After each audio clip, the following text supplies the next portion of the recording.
So Darren Ledger, who I've followed on LinkedIn for a long time, is somebody that shares a lot of really interesting content on all things recruitment. So Darren believes that recruitment's broken. He believes it's not working for clients, that it's not working for job seekers and candidates.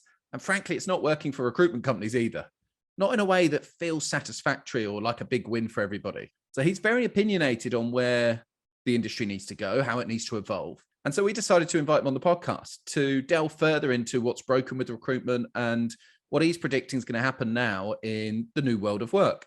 We also found out that he's a bit of a digital nomad, that he's an ex-forces guy who's lived and worked all over the world. So we cover off some stuff around remote working, some job search advice, as well as all the chat around hiring and recruitment advice too. So yeah, really fascinating and multi-layered and straight talking type conversation that I hope you're going to enjoy today. So without further ado, this is the Executive Career Jump podcast. And next up is Darren Ledger. Let's get to work. You're listening to the Career Jump podcast. Insights, interviews, and success stories to inspire and give you the edge when you make your next career jump. Hosted by your career concierge, Andrew MacAskill.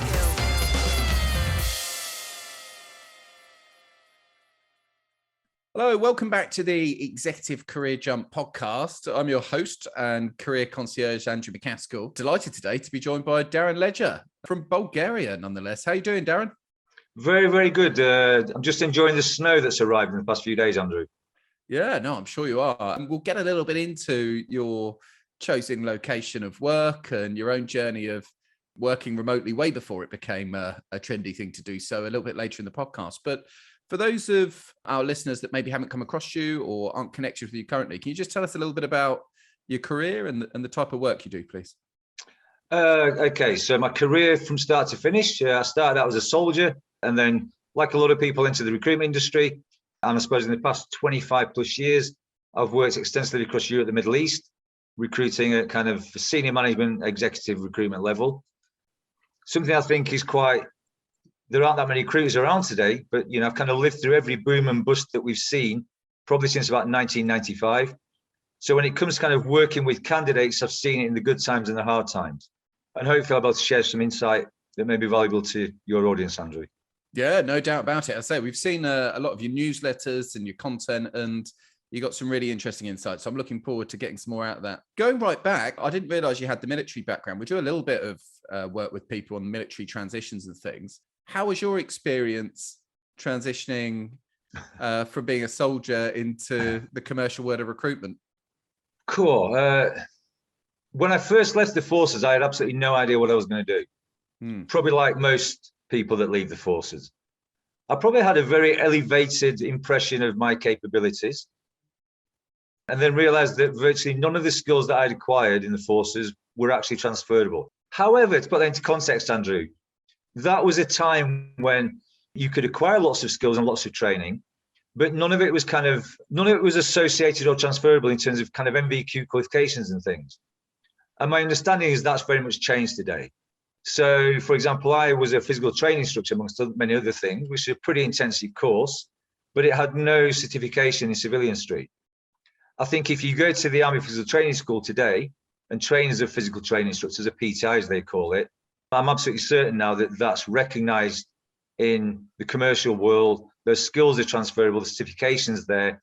So it's a very, very different kind of setup now, I think, thankfully. Yeah, definitely. And I think, most people would still say, even though it's got better, that we need to push for even more help to help people translate those skills into Civvy Street. Because even if the skills aren't fully translatable, certainly the behaviors and the attributes that ex-military personnel bring aren't they? Yeah, absolutely. But no, I was very lucky. I tried a number of things, some great experiences over the first kind of 18 months. And then I sent my CV for a job that was advertised. Do you remember when they used to advertise jobs in newspapers, Andrew? No, crazy talk. Never. You scurry to the newsstand on a Thursday morning or a Friday morning something to grab the broadsheet, and then you start scanning all the adverts. Great days, by the way. And I saw a job that sounded really interesting. I had no idea what it was. It was for a resourcer. No idea what it was, but I thought, it sounds good. Sent my CV off in the post, in an envelope and everything, with a stamp, licked, etc.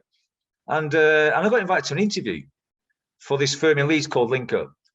And they only invited me for an interview because my CV was basically a 2-page list of all the countries I'd served in, all the places I'd been.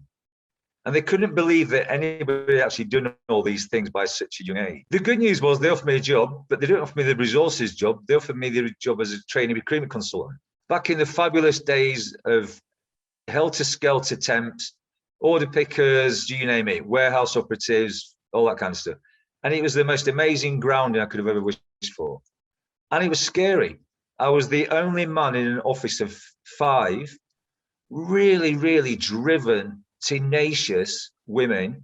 And you can imagine they made my life hell because I was the only guy in the office. But what an absolute grounding. And I'm still friends with them all today. So when you say it was great grounding, what do you think you learned from that, or you picked up from that you've taken with you throughout your career? Lots of things around urgency. And urgency is still a key critical point when I'm delivering recruitment assignments today, even at executive search level.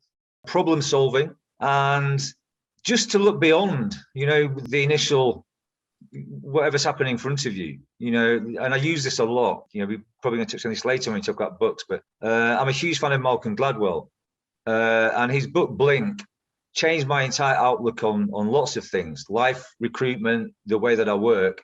And I think, that initial grounding recruitment, even then I was kind of adopting those kind of things. So I kind of don't just look at the immediate thing in front of me. I look into it, beyond it, around it, and maybe what the future is going to hold for it as well. I think that's really important as a recruiter to do that. Yeah, no, I think it's important as a professional to do that. I think that's a really good mindset, regardless of what you're doing. So what kind of things you get involved with today then? What does your working life look like we're end of 2021 when we're recording this? What does it look like now? Yeah, quite interesting. I think you pointed out, I'm actually in Bulgaria. I'm in a beautiful mountain resort of Bansko. So my working life, I've managed to find that nirvana of life-work balance. So I'm in the beautiful foothills of the Pirin National Park, which is literally, my lifestyle is mountain biking, climbing, hiking, and it's going to very soon going to be skiing. And I try and find a little bit of time amongst all of that for my day job, which is predominantly iIntro. And I think you know about iIntro, Andrew. It's kind of what do we say? It's a platform, it's a coaching, it's a mentoring technology solution that significantly enhances everybody's experience in the recruitment equation, the candidate, the recruiter, and the client.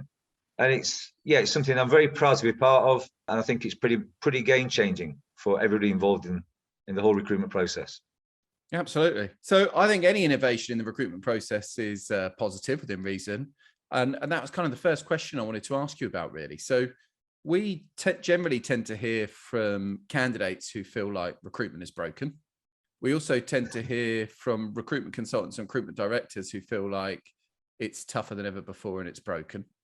And then we hear from clients who tell us that their biggest pain in the backside is finding, assessing and securing the right talent. So there's clearly change needed. And I wonder what you think is causing, this pretty consistent lack of satisfaction with how recruitment works. Okay. I refer to this in a number of ways, but I suppose in this instance, I'd refer to it as what we've created, certainly in the past 15, 20 years, is what I call a triumvirate of emasculation in the recruitment industry. So to put that into context, and this was very much driven by clients, by hiring companies. When they developed all these things such as preferred supplier agreements, preferred supplier lists, the large RPO business models and things, what they actually did was, in essence, they dumbed down the whole recruitment process for recruiters. And they dictated the terms, they dictated the process. And so the clients thought they'd won, and they kind of thought, we've taken control of this service provision here. What happened, though, was that the recruiters, because they had less influence, they actually became very transactional, very process-driven. The clients invested lots of money into systems and solutions and all this kind of thing to control the processes that implemented with recruiters. And then ultimately, in the middle of that, you've got candidates who are basically, they have to kowtow to it. They're caught amongst it. I'm sure you share the same frustrations I do with things like ATS systems. Yeah. And what it's ultimately led to is what I refer to as we've got dissatisfied clients who can no longer get the level of service, the kind of service that they actually need right now, especially in the post-pandemic marketplace. We've got disincentivize recruiters. And I'll put that into context for you. A friend of mine had dinner a couple of weeks ago in London with a group of recruiters. And there was a CEO there from one of the very, very large household corporate recruitment names. And he was explaining that from their corporate clients, their preferred supplier agreement clients, their average fees are now 7% on permanent placements. So you've got all these recruiters that are running around doing processes instead of doing the human stuff about recruitment that we all love to do. And there's not a huge incentive there for them to actually go above and beyond for anybody. So you've got disappointed clients, disincentivized recruiters, and disillusioned candidates. And we're all busy running around, it appears, kind of pointing the finger and blaming each other at this monstrosity that we've created. And nobody seems to be taking any accountability for it, which I find quite disconcerting. And yet the CEO will stand up and say people are our most important asset. And then they get hiring wrong about a third of the time, according to UK Industry PLC. Yeah, it's very interesting, isn't it? So at the start of the year, you wrote a very thought-provoking newsletter. I think it had sugar on it. I want to say it had sugar. It's the no added sugar recruiter. There you go. Yeah. Where you were making some predictions in terms of, it felt like, pandemic had been a circuit breaker, and that hopefully that there might now be some impetus in the market to change the dynamics, the triumvirate that you've just described. So where do you see the industry going? How do you see it evolving from here? In terms of the recruitment industries, I'm extremely privileged because in my job with our intro, I'll probably get to speak to maybe 7 or 8 recruitment businesses every single week, Andrew. And I meet them online like we're meeting now. And I'm genuinely astonished at some of the really great, fresh-looking new businesses, innovators that have kind of appeared in the marketplace since the pandemic began. And these are people that, whether they got furloughed or they got let go or whatever the case may be, they kind of took time to take stock of what they were actually doing and how they were doing it and what the industry meant. And they've kind of now redefined, or they've even started companies from scratch with a very clear desire to do things very differently. And I'm going to sound really old here, but I'm seeing almost a swing back to the way the recruitment industry was, certainly the permanent recruitment sector was, back in the 90s, when, we saw this sudden surge of activity around technology. We saw companies being completely deconstructed and reconstructed with centralized functions and operations and things. And recruiters had to be very, very consultative. They had to provide solutions to challenges and issues that companies had never faced before. And I'll give you an example. Northern Foods. I think Northern Foods at the time, huge PLC, 110 different companies. And Northern Foods decided, I think it was about 94, 93, that they were basically going to build a head office center with centralized functions. So instead of every business having its own accounts department, HR department, all this kind of thing, all doing distribution department, they were going to bring everything into one centralized location under the auspices of SAP or SAP. But there were no SAP developers, implementers. These people didn't exist. So where on earth were they going to find 500 people to do this massive conversion? And they came to recruiters like me and they said, this is what we need. How can we do it? So we had to develop really good, innovative strategies to take people from things like business consulting, from chartered accountancy, from professional services, and get them trained up and up to speed with SAP so they could actually deliver this thing. And that happened across all industry, all sectors, including, non-for-profit and local authority, that kind of thing. And I think we're kind of going back to that now, where there are new problems, there are new challenges. The world of work is changing, not just in terms of work from home, flexible work, and this kind of thing. I think so much is changing internally within organizations that recruiters have now got a fabulous opportunity to be the solution providers and the problem solvers. And these companies are geared up to do that. I think that's really refreshing. Yeah, no, it's extremely refreshing. And I'm always excited at startups that are born out of a downturn, because I think if come out of a downturn, or if you were forged in a downturn, you'll tend to be quite innovative. And because you've taken the leap at a very difficult time, you'll tend to have a resilience and a drive about you that will create really, really good things in the future. And if we can track back to 08, 09. There's so many great success stories within recruitment and within technology, for example, of people that started in a downturn and then sprang out of it, trying to solve the solutions of the day and solve the pain that was out there. Yeah, absolutely. And, again, I'm lucky working for iIntro because I get to meet these people, but a lot of them are kind of putting away, in the one hand, they're putting their money where their mouth is, because they know that the traditional contingent model, while there's a time and a place for this, what they really want to do, they want to, every keystroke, every phone call, every candidate they speak to has some actual value to them. And through iIntro, gradually people they progress to becoming more and more focused on working on a retained basis. And that's a win for everybody. It means the clients have got almost a kind of guarantee or a structure or a strategy of service, so they know exactly what they're going to get and how it's going to be delivered to them. It means that the recruiters can afford to spend time with candidates to be more diligent and to focus more on finding the right people, as opposed to just trying to get CVs across as quickly as possible. So ultimately, that, going back to that triumvirate of emasculation, that will begin to solve those pain points and those hardships. We'll see more satisfied clients in terms of hiring organizations. We'll see incentivized recruiters who actually love and enjoy and relish the work they do. And candidates will see the benefit of this. Yeah. So the future's bright. I love that. We'll take, I'll jump on that optimistic bandwagon. And I believe so too, because I think it's got to the point whereby the pain of change is less than the pain of it staying the same. So I absolutely believe in an optimistic future for the sector. Hey, everybody. Sorry to interrupt the podcast, but I wanted to tell you very quickly about how Executive Career Jump can help end your career misery. So when you hit our website, there's 3 different ways that our digital resources can help you. For a start, if you're looking to jump in to a new role, we've got the premier online job search course that you're going to find anywhere. There's a number of different memberships to help you understand what you want and how to go and get it in this current environment. So we're here to help you if you want a new career. We've also got a section if you want to jump up in your career. And so this is all about our online leadership hub, which is a platform full of content, includes 2 meetups per quarter and a whole thriving community of leaders trying to become the best leaders they can be. Go and check that out too. And the third area in our website and the other digital course that might help you is our business launcher course. So we've created the business launcher program that we wish we had when we were setting up on our own. So if you've decided to jump off of the employment stream and start up on your own, make sure you head over and check that out too.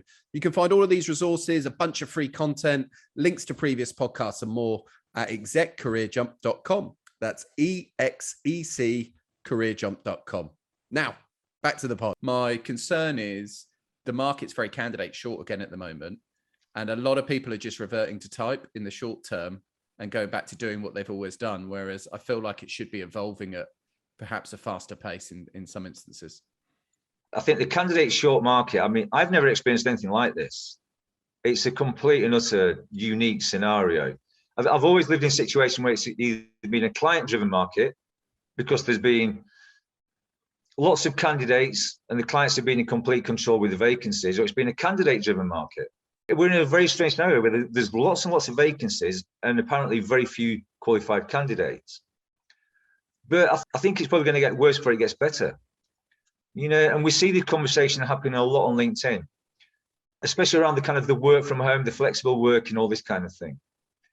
Lots of people during the pandemic who didn't have the luxury of being able to work from home or have flexible working, who still had to slog through the commute, get on that train or drive their car to work every single day with the added working and commuting hours on top of it. They kind of sat there and thought, well, wait a minute. My husband is now working from home. He gets up, spends every morning having breakfast with the kids, takes the dog for a walk, starts work promptly at 9 o'clock, much refreshed and relaxed and chilled out. And he's getting a far better quality of life than I am as a retail manager or a store manager or whatever it may be. And I think a lot of people have said, you know what, I want a piece of that as well. And I think during the 2 years we've had a pandemic, a lot of these people who couldn't take advantage of the luxury, and I do call it a luxury because I think it is a flexible working from home for a lot of people, have said, well, I want a piece of that. So they've gone and actively sought jobs that will give them that capability or that flexibility. I think that's going to continue. So I think we'll see a degradation of or a significant shortage of staff in certain sectors and spaces for certain jobs. we'll see a slew of people moving across to the ones that offer them the things they want. So It's an interesting market. Yeah, I absolutely bang on. I'm definitely seeing that already with our own membership. In terms of the people that are currently working with us to help get themselves hired, I've never seen a more discerning group of people. Like, they are talent as a consumer, talent as a customer has been talked about. Like, you and I have heard that for probably 10 years. Yeah. But I'm really now seeing it. I'm seeing them. So you mentioned the retainer piece earlier, which I thought was a really good point. So, we're training our career coaching clients to establish the level of engagement the headhunter has on the assignment before deciding on whether they go into it or not, right? So before they even qualify jumping on a call, it's, are you retained on this? Because if not, then I'm not going to waste my time. So they're really discerning more than ever before. And yes, I was discussing this yesterday with James O'Brien, who you know, of course.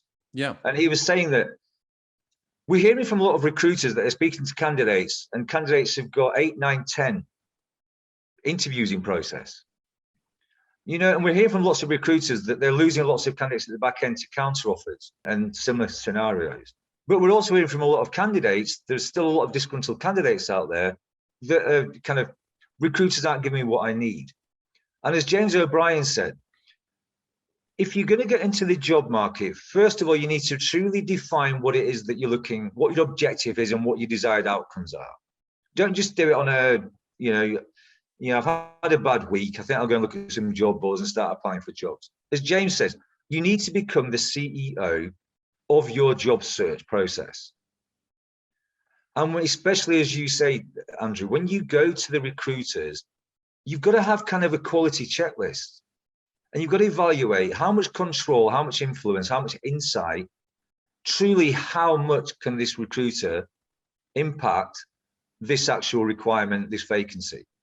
And you're absolutely right. And asking them questions, and I recommend this to a lot of job seekers, look beyond the job description.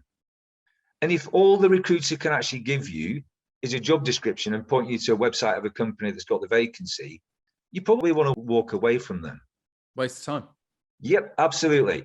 You need to ask a recruiter questions such as, what's this job going to look like in 2 years' time? What's the evolution of this role? Has anybody thought about this? A great question that I really like for a candidate is, if I could speak to the last incumbent in this vacancy and ask them what the significant challenges are in this role, what the opportunities are, what they loved about their day job, if they could change the team structure or the dynamic within the organization, how would they change it? A good recruiter should be able to give you some insight and some responses to those kind of questions. And if they can't, they've probably just had a job delivered to them via an ATS system without communication or a conversation with anybody, and they're just looking to farm CVs. And what candidate really wants to be involved in a process like that? Yeah, or what recruiter, to be honest, because exactly. And there's an adage we use at Ainshow. We often talk about how many times a hiring manager meets a candidate and they know within 10, 15 minutes that candidate's probably never going to work for them and is never going to be right for their team or their organization. And that's great. We need to kind of eradicate the chance of that happening wherever possible. But how many times does a candidate, especially now, they kind of book some time off work because they've got a Zoom interview, or they actually book time off work, take a holiday, and they actually travel to an interview? How many times do candidates walk into an organization's premises and they know intuitively within 5-10 minutes of being there that this is not the right place for them? So this kind of works both ways. And I think candidates need to become far more discerning, to use your phrase, and they need to be looking at less opportunities, but doing it in much, much greater detail with far more due diligence. I totally agree. Switching lanes a little bit. I mentioned earlier that you've been doing the remote work thing, the digital nomad thing to some extent, before it's become very trendy over the last couple of years. So tell us a little bit about your experience of that and how you found working in a remote way, working from different international locations. Challenging. From a work perspective, extremely challenging. And if I was going to be really candid, it's not for everybody. I think it requires a certain kind of character and personality to kind of, just land somewhere and in my case, very often not know anybody and not know how the bureaucracy or anything works, and have to find your way around, things like SIM cards, getting internet access, all this kind of stuff. How long can I actually be here for? How long's my visa? All this kind of thing. And you have to be kind of quite outgoing, I think, quite gregarious and a bit of a social butterfly. But ultimately, and I suppose the first time I did it was back in about 2009, 2010, coming out of the financial crisis. I decided that, the last place I wanted to be at the time was the Middle East, which is where I lived. So I fled basically to Bali and went and licked my wounds on a beach and kind of thought, well, now what do I do? But I was still recruiting for clients in the Middle East. And I just kind of managed to pull together a way of doing that. And we're going back to the early days of things like Skype, for example, and that was really important. And we've come a long way since then, of course, especially due to the pandemic. But, I was kind of trying to do, I suppose, video interviews and video meetings back in 2010. And the technology, very few people had a video phone and things. The technology was completely different. But I'm thankful to say that today, because of technology, I think you can pretty much, as a recruiter, and of course in lots of other roles, I think you could pretty much work from anywhere in the world you wanted to, provided you can adapt to the time zones, Andrew. That's the challenge. Yeah, no, the time zones are definitely a challenge, as I found out in Australia. But really, really interesting. And definitely, again, we are seeing more and more people take that opportunity, particularly people in their 20s who are deciding, well, actually, I want to go and see the world. I don't want to just be constrained to a single location. And a blatant plug here for this beautiful mountain village, mountain town of Bansko. I would estimate there are probably in the region of about 2,500 digital nomad remote workers in Bansko. We've got Alt Space, which is a collaborative co-working space that has accommodation, apartments, absolutely everything. We've got co-working Bansko. I mean, these are whole communities, and they're very transient. People coming for a month, they're coming for 3 months, they're coming, they stay for 6 years.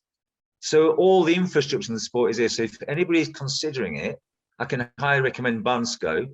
So please do get in touch. No. The cost of living is fabulous, by the way. Yeah, which is good, because the cost of living in the UK right now is going up at a rate. Yep, of course.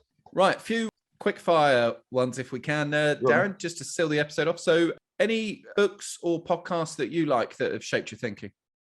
Yeah, books, Malcolm Gladwell, I think I touched on already with Blink. I'm not really a business book reader, but other books that have been very influential on my life, I tend to look at adventurers. So Julie Tullis was a very famous British female mountaineer and photographer who wrote a book called Clouds on Both Sides. And I remember seeing Julie Tullis being interviewed on TV when I was probably about 13 years of age, when there was only 3 TV stations, I think. And she'd just come back from Everest or somewhere. And they said to her, what's your philosophy for life? And she said, I live my life every day as if I'm writing a book. And at the end of the day, or at the end of the week, or at the end of the month, I review what I've done. And then I think to myself, would anybody want to read it if I wrote that down and it was a chapter of my life? And so that very much has governed all the decisions I've made. And I've probably taken exactly the same stance and approach with my life. I love that. I've never heard that particular phrase before, but I think it's brilliant. What advice would you give to somebody who was out of work and looking to access a new role in this environment? I wrote a blog about this. I was reading it yesterday, but back in 2010. So I may send it across to you if I can dig it out, Andrew. I think you have to take looking for a job. You have to almost treat it like a job. This is just my view. You have to put a daily schedule around your activities. You have to detail and chronicle everything. You have to be very, very diligent with it. So that's the first point, is structure your days almost as if finding a job is a job. The second one I would say is, reach out to people and communicate with people. I think there's loads of evidence. You'll have far more of the knowledge than I have on this, Andrew, but I think there's lots of evidence that most people find jobs through people they already know by referral or recommendation. Mm-hmm. And the third one is, and it's something that, I've kind of harped on about a little bit on LinkedIn. So much of the content that we see on places like LinkedIn is developed by recruiters, by marketeers, by people have got an interest in raising their profile.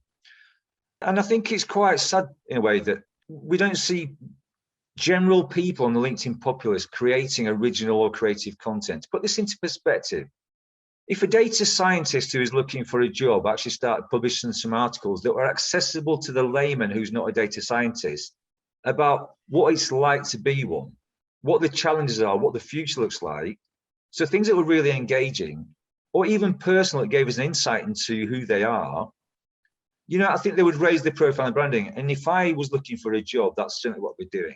And I mean, I do that anyway. But, if your passion is the countryside and dogs and things, create some content around the countryside and dogs and things. I'm a data scientist that loves the countryside and I love Springer Spaniels, and whatever the case may be. And make yourself accessible to people. We talk about being authentic. I think there's a bit of confusion around the whole term about being authentic. I think I'm not sure there's that much authenticity on LinkedIn because everybody's excruciatingly nice, and we know that that's just not the real world. But for me, authenticity is let people inside a little bit, show them who you are. And if I'm a job seeker, I would definitely recommend that. Absolutely. It's the biggest missed opportunity in most people's working lives and definitely in people who are trying to get hired. So latest stats are quite literally 99% of people don't post in terms of the 800 million users, and only 67% regularly comment or like on anything. So most people are just lurking in the background of the LinkedIn platform and not using it to any benefit whatsoever. And, LinkedIn have moved to creator mode and they brought in creator managers and all these different things to try and get people creating more. So this idea that it's already flooded with content in your space and that you can't cut through and that no one will have an interest in what you've got to say is nonsense. There's a real appetite for more people to be sharing more. And as you say, people who aren't selling marketing or LinkedIn services necessarily, just folks who do all sorts of different roles and can give you a relatable insight into them and their work. Yeah, exactly. And there are some examples of it, but if you've got an interest in a particular area, a particular field, it doesn't have to relate to your job. Just write about it, do a video content about it, engage people. And ultimately somebody will come to you and say, hey, I really love what you're doing. Are you looking for a job? And you'll go, funnily enough, I happen to be looking for a job. And, it works. It happens. We see it all the time. We do. 45% of the ECJ members who got hired last year got hired via LinkedIn. So there you go. So, really, really good tips. Thanks so much for freeing up some time. If somebody listening wants to follow up with you in some sort of way, what's the best way for them to reach out? Connect with me on LinkedIn. Yeah, absolutely. And if anybody wants advice on being a digital nomad, remote working, any of those things, I've lots of contacts. Just get in touch. I'm more than happy to point them in the right direction or offer guidance. Brilliant. Well, we found you very open and very straight talking and full of good tips. So thank you so much for freeing up your time, Darren. And enjoy the slopes this winter. I hope it goes well. Exactly. Super. Good to meet you, Andrew. Take care. Bye-bye. Cheers. You've been listening to the Career Jump podcast with Andrew MacAskill. For more resources and information, just head over to the Career Jump website at www.execcareerjump.com to supercharge your job search and start making moves. Let's get to work.